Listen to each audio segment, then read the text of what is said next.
Bismillahirrahmanirrahim. We begin with Allah's blessed name. We praise Him and we glorify Him as He ought to be praised and glorified. And we pray for peace and for blessings on all His noble messengers, and in particular the last of them all, the blessed Prophet Muhammad sallallahu ta'ala alayhi wa sallam, as we greet you on this, the fourth day of the new month of Jumadil Akhirah, from my sitting room here in my native island of Trinidad in the Caribbean, with Assalamu alaikum wa rahmatullahi wa barakatuh. You'll have to forgive me that I need to keep on sipping all the time while I'm speaking, because I have a dryness in the mouth, and that's causing the smacking of the lips. Today's talk is entitled, it's an ominous one, but I am connecting the dots. That's what Allah has gifted me with. Allah has gifted me, this is His kindness to me, with insight. He gave it to my father as well, rahimahullah, and He gave it to me, the insight with which to be able to connect the dots, and I can see clearly now. Rain is not falling at all. I can see clearly now that Israel is taking the world to nuclear war. And so our topic is Israel is taking the world to nuclear war. And when that war does take place, no one knows at all how many will die. No one knows how many parts of the world are going to be utterly destroyed, and no one can live there anymore. We don't know, because we never had such a war before in history. But what we do know is it would not be the end of mankind on earth, not at all, because our Islamic eschatology, excuse me, I have this cough still here with me, I'm trying to battle with it. Our Islamic eschatology tells me of many events which will occur after the Great War. And of course, my viewers are well aware that I have told you of what our Prophet, Allah's blessings be upon him, has prophesied, that after the Great War, the next event which will take place, whether Turkey accepts it or they don't, is irrelevant. The next event which will take place after the Great War, as prophesied by Prophet Muhammad, Allah's blessing be upon him, is the conquest of Constantinople. That's why they changed the name, so that they could hide this prophecy. But we're bringing it back into the sunshine. And of course, we have explained why a Muslim army is going to conquer Constantinople. And when we told them why, they were crying in the University of Belgrade. The auditorium was packed full. 99% of them were Orthodox Christians. Less than 1% in that gathering were Muslims, and they were crying when they heard that when that great war takes place and the Muslim army conquers Constantinople, then we will return Hagia Sophia, the cathedral of Hagia Sophia, to those to whom it rightfully belongs, and no one will be able to stop that. So now then, when will the Great War take place? Of course, only Allah has all knowledge. Only Allah. But we have the right to seek to anticipate when we connect the dots. Of course, those who are going to trigger the Great War, they know when they're going to do it. But we have to go to the subject of the Antichrist, because the Great War is connected with the Antichrist, or Dajjal, the false Messiah. They don't teach this subject in universities. And our brothers in Christian eschatology do not have as much information about the Antichrist as we have in Islamic eschatology. And we share it with them in a fraternal way. There is no boxing match, not at all. There is no rivalry, not at all. We are brothers to each other, and we are the two people on the face of the earth who believe as a matter of faith that the Messiah came, that the Messiah left, and that the Messiah will return. And so now, when we turn to the subject of the Antichrist in Islamic eschatology, we find that the Qur'an refers to him, and this is an ayah mutashabiha, meaning a verse which has to be interpreted to be understood. And when we interpret the Qur'an, we know that only Allah can confirm that an interpretation can be correct. And so, when we interpret the Qur'an, there is no boxing match. And an interpretation of the Qur'an must not be used to divide the believers at all. So we interpret, but we say Allah knows best. If our interpretation is correct, it will become truth, and it will survive. And if our interpretation is wrong, as I have been wrong in the past, and I'm always happy to say I made a mistake. But when I make a mistake, I must be the first to rush to correct myself at all. There must be no pride in trying to hide my mistakes, not at all. That's not the way of scholarship. And so the Qur'an has told us, if you make a mistake when making an interpretation, you still will get blessings for the effort that you made, inshallah. But tomorrow, it will go down the river of no return. It will be forgotten. And so now in the Qur'an, in Surah Al-Mursalat, we have identified this verse. بعد أعوذ بالله من الشيطان الرجيم انطلقوا إلى ظل ذي ثلاث شعب. It must be about 10, 15 years ago when I identified this verse as relating to the Antichrist. Proceed, says the Quran, to a shadow which will comprise of 3 parts. Proceed to a shadow which will comprise of 3 parts. And I say, and Allah knows best, this refers to the Antichrist, to the Dajjal. I see the same thing in Christian eschatology when they have 3 parts, 6 and 60 and 600, so 666.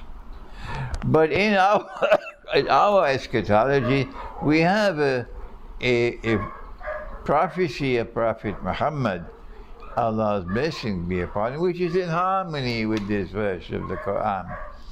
He said that when the Antichrist is released into the world, he will live on the earth for 40 days. One day would be like a year, meaning a long, long period of time.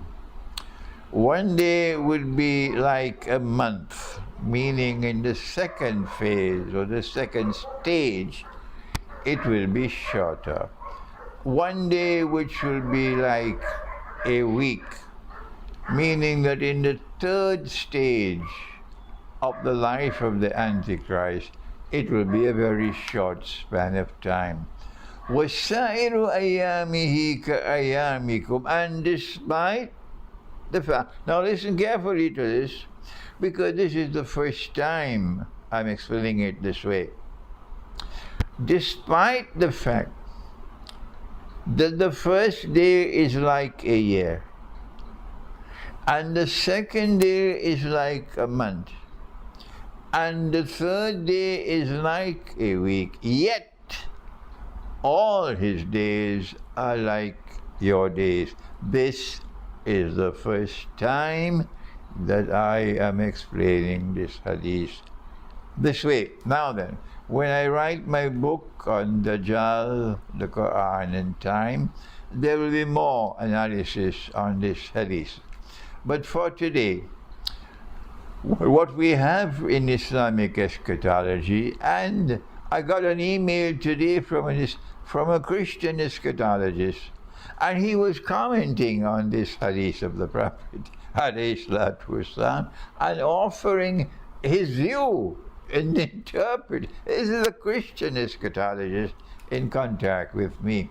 So we said that in the first stage of the Antichrist, a stage which would last for a long time, or secondly, listen carefully, in which there will be the appearance that time is moving slowly, slowly, slowly, slowly, and what we are experiencing might last forever. It was in that first stage, we said, that the Antichrist, who eventually wants to rule the world from Jerusalem, with a state of Israel which will be a ruling state in the world, the Antichrist creates modern Western civilization, and within modern Western civilization, he creates, mysteriously so, a ruling state. And it was Britain. And we don't have the time now to explain Pax Britannica. And then we said that in the second stage, the Antichrist gave to the world a Pax Americana, in which the United States of America replaced Britain as the second ruling state in the world in modern Western civilization. This subject was dealt with. This is the heart of my first book in Islamic eschatology, Jerusalem in the Qur'an. And I want to share with you that perhaps the time has now come, because of what is happening in Gaza, and because public opinion is changing around the world, for us to try to persuade the bookshops around the world to start stocking my books, including Jerusalem and the Quran. But I have more to say about that later. And so then we said that the Antichrist still has a third stage. My Christian brother who wrote to me today is of the opinion that no, it was the Roman Empire which was stage one. And then he said it was Britannia, Pax Britannica, which is stage two, and Pax Americana is an extension of Pax Britannica. And I can't remember now what he said about stage three. Anyhow, we have the view that no, Pax Romana, or the Roman Empire, had nothing to do with the Holy Land at all, bringing the Jews back to the Holy Land at all. So we don't see the imprint of the Antichrist there in the political conduct and the military conduct of the Holy Roman Empire. But now then,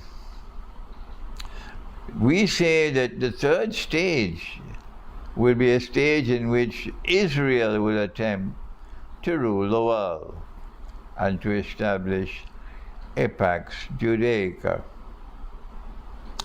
And then the Antichrist would complete his 3 days before we see him in person, and he would be ruling the world from Jerusalem, and then he will declare, I am the Messiah. And when he says that I am the Messiah, and you and I, who are listening to me, Christians and Muslims, and maybe some Hindus as well, we would be able to recognize him. This is the Antichrist. This is Dajjal, the false Messiah. He is not the son of Mary, of Maryam.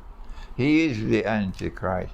But our Salafi brothers will say, no, he cannot be Dajjal, because Dajjal sees with only one eye. He's blind in the right eye. He sees with his left eye. He's blind in the right eye. It looks like a bulging grape. And this man is seeing with two eyes, so he cannot be Dajjal. So we say, let Salafi people remain sitting on a sofa chair waiting for Dajjal to come, because they do not understand the mutashabihat and the capacity. They don't have the capacity to interpret the Qur'an. Now back to our subject. If Israel is to rule the world from Jerusalem, then Israel, and to succeed a Pax Americana, we have argued that you need a great war to do that. The passage from Pax Britannica, the emergence of Pax Britannica, required Britain to wage war continuously using the Navy, the British Navy, and the British Army land war and naval war for hundreds of years. Hundreds of years. But when the time came for the passage from stage 1 to stage 2, there were two big wars. There was the First Great World War, First World War, and the Second World War. And because you and I want to connect the dots of history, we have to study political history. We have to study military history to be able to understand the Qur'an and to understand the prophecies of Prophet Muhammad, Allah's blessings be upon him.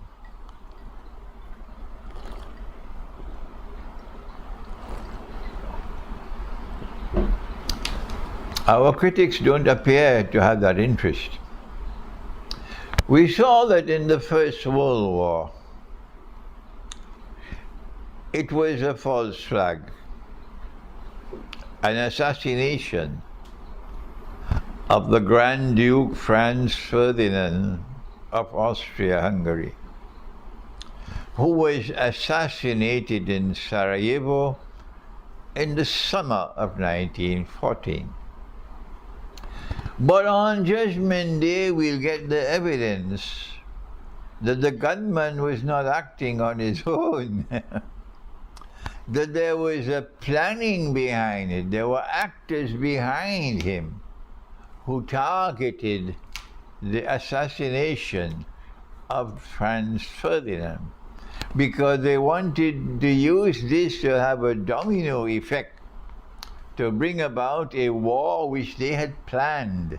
Oh yes, they had spent a long, long time planning the First World War, long in advance. And all that they needed was the bushfire with which to start it. And that was the role of the assassination of the Grand Duke Franz Ferdinand of Sarajevo. And then the First World War took place. And we noticed in the First World War that Britain and France had approached Russia, and their purpose was to deceive Russia and take Russia for a ride.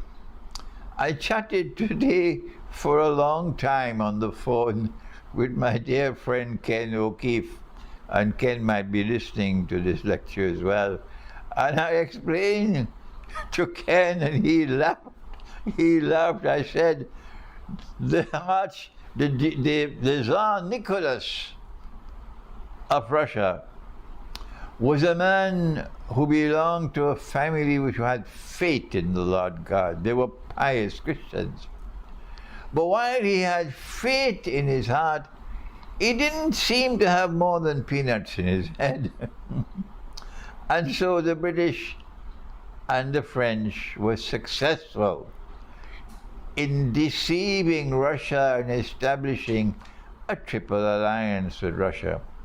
They knew it was going to be a formidable fight. They knew that millions were going to die fighting Germany and fighting the Ottoman Empire, but because these were two massive military machines. And they didn't want Englishmen to take the brunt of the fighting, and they didn't want Frenchmen to die so many numbers on the battlefield. So they used Russia as their guinea pig. And so long as the war was prolonged, and Russia was suffering so many men being killed, and the Russian economy is in straits, difficulties, they were able to intervene and to win public opinion in Russia against the Shah. And so they attacked him with a sword both from the front and from the back. And they were able to bring about the Bolshevik Revolution. But this I'm sharing with you, as I did with Ken today, to show you how the planning took place for the First World War. And the First World War gave us a great step towards Pax Judaica, because they liberated the Holy Land from Ottoman rule, and they established a British mandate over Jerusalem and the Holy Land. And from 1917, 1918, and 1948, Britain presided over the return of Jews to the Holy Land, not Israelite Jews, who were scattered all over the world of Islam, Morocco and Iran and all these places. Not those Jews, but the others who were not a Semitic people at all. They were European people. These are the ones who were brought back to, not brought back, they're coming for the first time. European Jews were brought to the Holy Land. And then the state of Israel was established after the Second World War, in which again they deceived Hitler, and Germany made the mistake for the second time of attacking Russia. The first time they attacked Russia, it was through this Triple Alliance, and they deceived Russia, and Russia lost so many men in the First World War. But the second time it was Hitler who attacked Russia. And then after that, the State of Israel was established in 1948. And then these European Jews who now control Israel, these are the ones who by the hook or by the crook, mostly by the crook, brought all these other Jews who are Israelite Jews from Yemen, from Iran, from Morocco, from Egypt, from all over the world of Islam, where the Jews had lived for 2,000 years. We were only 1,400 years of the world of Islam. But they lived with us, and they lived with us in a harmonious state. They were not complaining. So there was no fighting, there was no enmity, there was no hatred between Muslims and Jews for all these years that the Jews were living within the world of Islam. They even lived in Constantinople, in the Ottoman Empire, and the Ottoman Empire protected them. But these Jews are now deceived and brought back to the Holy Land by the European state of Israel. And then you saw how the European state of Israel, using every trick in the book, every lie, every single act of oppression you could think of, is constantly expanding and taking control of a land which never belonged to them. Throwing out the people who lived in the land for more than 1,000 years. Throwing them out. They're living now in refugee camps. And so this Israel, from day one, is an oppressor. By trickery, in an unjust way, they establish a United Nations organization, and that United Nations organization have a vote, and they say the state of Israel must be created. That's how it came into being. A United Nations organization which Europe created and which Europe controlled. And that United Nations organization created the state of Israel, taking away the land which belongs to the Christian and Muslim Palestinians, robbing them of their land in daylight robbery to create a new state in that land. And from that day to this day, that Israel has been oppressor. Now we have Jews responding to me on the internet and arguing with me, but they don't give their identity. They hide behind a pseudonym, cowards, and trying to argue with our view of Islamic eschatology. Let them come. We're happy to combat with them, to do intellectual combat with them on the internet. But I'm not going to share a platform with a Jew who supports the state of Israel. You can't have a friendly dialogue with me. Forget it. And so now, what has been happening is that in order for this Israel to replace the United States of America as the next ruling state in the world, so that the Antichrist would have his third stage of his mission, a day like a week. This Israel is prepared to trigger the Great War. Why? Number one, to substantially reduce the population of the world.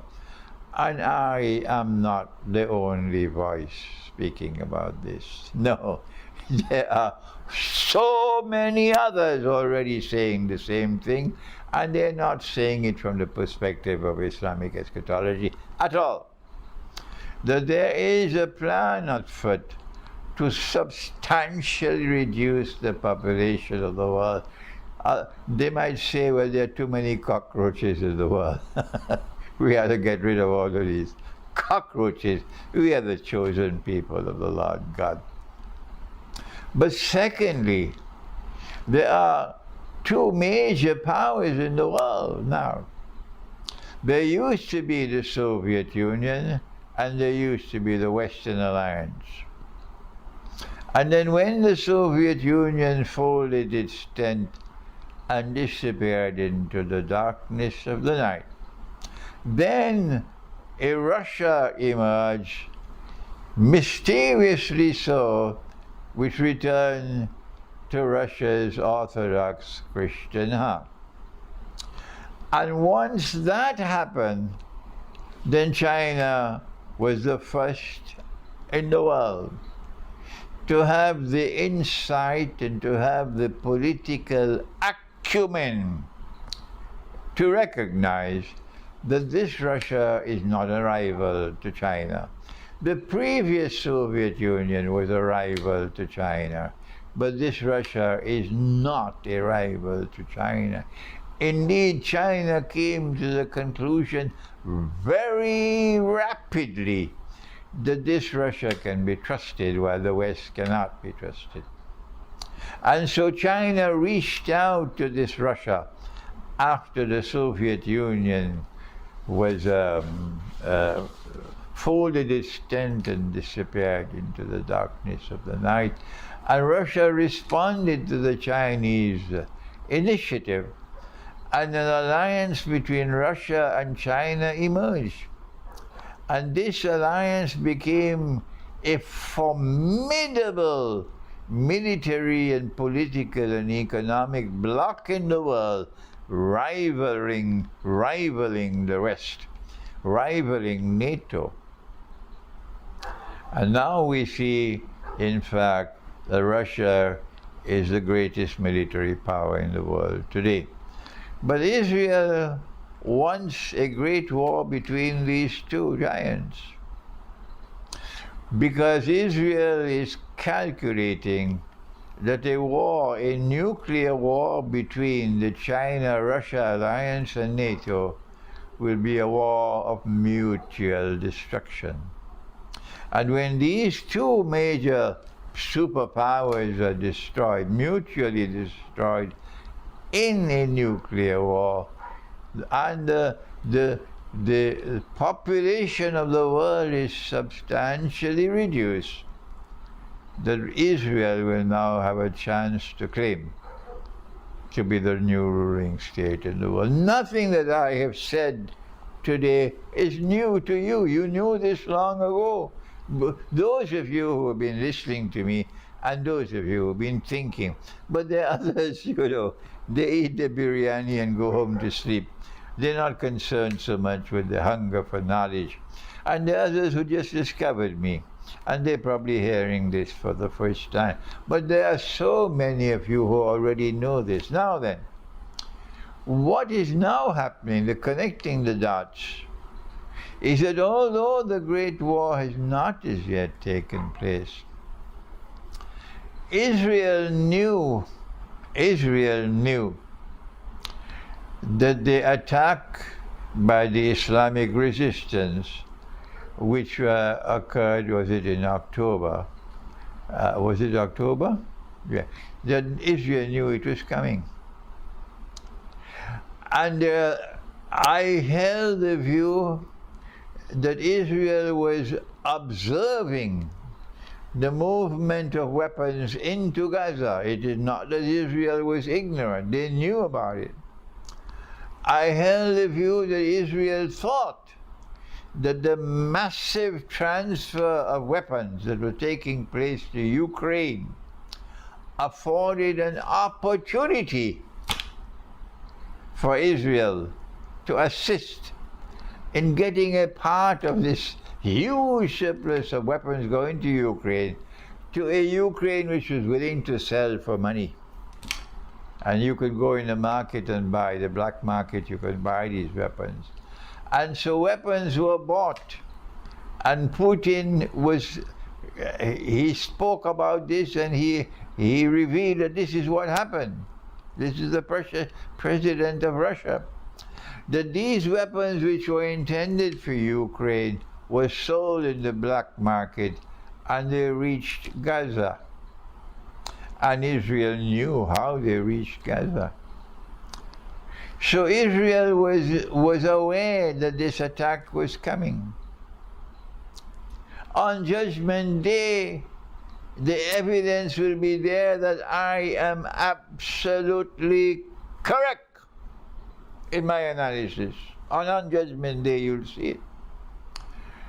But we don't have to wait for Judgment Day, because there are many people around the world who already agree with me that Israel had a knowledge that the attack was coming. Why did Israel allow the attack to take place?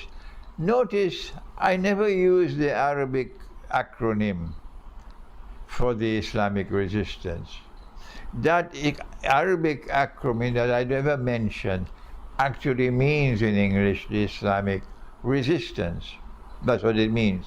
So I prefer to use the term the Islamic resistance, which is in contrast to the secular nationalist Palestinian resistance of the PLO, which was headed by Yasser Arafat.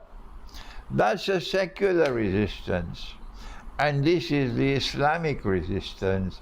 And so when the Islamic resistance emerged, of obviously, these are the terrorists, these are the terrorists, these are the terrorists. And the secular resistance, oh no, they're the good guys now. It's so funny. So I don't use the Arabic acronym. I call it the Islamic resistance. And the Islamic resistance then launched the attack on Israel. More than 1,000 Israelis were killed, and their lives could have been saved if Israel had warned them, at least warned them the attack is coming. As there were those who were warned in advance that 9/11 was going to take place, and so they didn't go to work on that day. But they didn't do that at this time. So these people lost their lives, and so many of them were taken as prisoners of war, or they call them hostages. Now then, I asked in my first response, why did Israel do this? And then I felt that what Israel was doing was trying to use this as an opportunity to trigger a big war with Iran. This was my first impression, and that Israel will try to provoke Hezbollah to become a party to the war, and once Hezbollah enters the war, then the road will be clear to Iran, and Israel's target was Iran. This is my first response, and now it is clear that I was wrong. I was wrong. I misread the situation. I believe that that was not the major plan. The major plan was to use this opportunity by Israel to clear the whole of Gaza, to make Gaza free of Palestinians, to throw them out of Gaza, and make it impossible for them to live in Gaza anymore, so that Israel will be rid of this problem. Throw them where? Throw them in Sinai, but Sinai belongs to Egypt. So you need the Egyptian government to agree to that. Or let them go and live in Egypt, or let them go somewhere live in the world of Islam. All the Palestinians. So Israel responded to the attack by the Islamic resistance because they responded with a pre-planned operation whose objective it was to liberate the whole of Gaza, remove all the Palestinians, using terror, not just Islamic resistance. The fact is, every Muslim and every Christian in Gaza is a threat to Israel. And so now, what we've been seeing these last 2 months is Israel's oppression constantly increasing. And now they plan their plan, but Allah plans His plans. And in the same way that look at what happened with the Soviet Union, which was an evil state, an atheist state, oppressing the Christians, oppressing the Muslims, oppressing the religious way of life, and yet the Soviet Union was able to transform Russia overnight into a highly scientific and technologically advanced country, willing and capable to become a formidable, the most powerful military force in the world. So too, it seems to me as though Allah's plan is at work in Gaza, that the more that Israel attacks Gaza, the greater the injustice, the more that Israel becomes isolated in the world. Most of mankind today, despite the fact that the media around the world has always been used for propaganda in favor of the Western world and in favor of Israel, despite all of that propaganda, all these decades, today public opinion around the world is moving more and more in favor of the oppressed Palestinians and against Israel.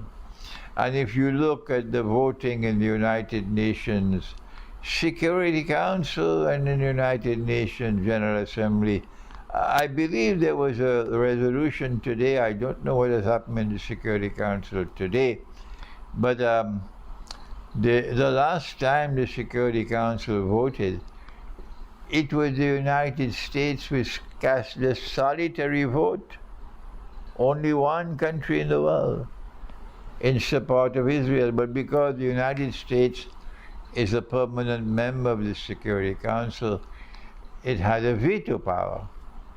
But now today, I don't know what happened today. It's possible that the United States must have voted in favor of a resolution asking Israel to stop the fighting, to have a pause in the fighting. When you go to the General Assembly of the United Nations, we see that 150-something countries around the world adopted a resolution asking Israel to stop. And only 10 voted in favor of Israel. The 10 were United States, and the other 9, I can't remember the name because they're so unimportant.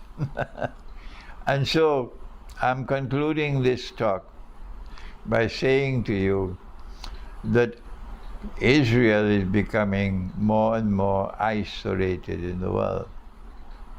That even Britain and France are now asking Israel to stop the fighting.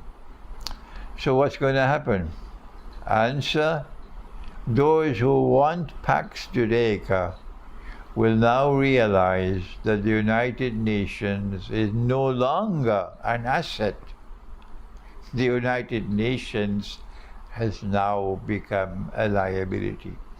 Number 2, that maybe the time is approaching soon, because Israel is becoming more and more isolated, for them to trigger the next world war. How will it be triggered? I don't know, but it's going to be a false flag. But when it is triggered, I believe it'll take Russia by surprise. It will take China by surprise, and it probably will also take NATO by surprise. Because it is not NATO, it is not China, it is not Russia who wants the Great War, the nuclear war. It is Pax Judaica. Those who want Pax Judaica, they are the ones who will trigger off the Great War. And I am recording this video because of my connecting the dots, and because I have a duty as your brother, studying Islamic eschatology while the others are eating their biryani and couscous and going home and sleeping. I have a duty to you to share with you my analysis when I connect the dots that Israel is now taking mankind to the nuclear war. Thank you. Wassalamu alaikum wa rahmatullahi wa barakatuh.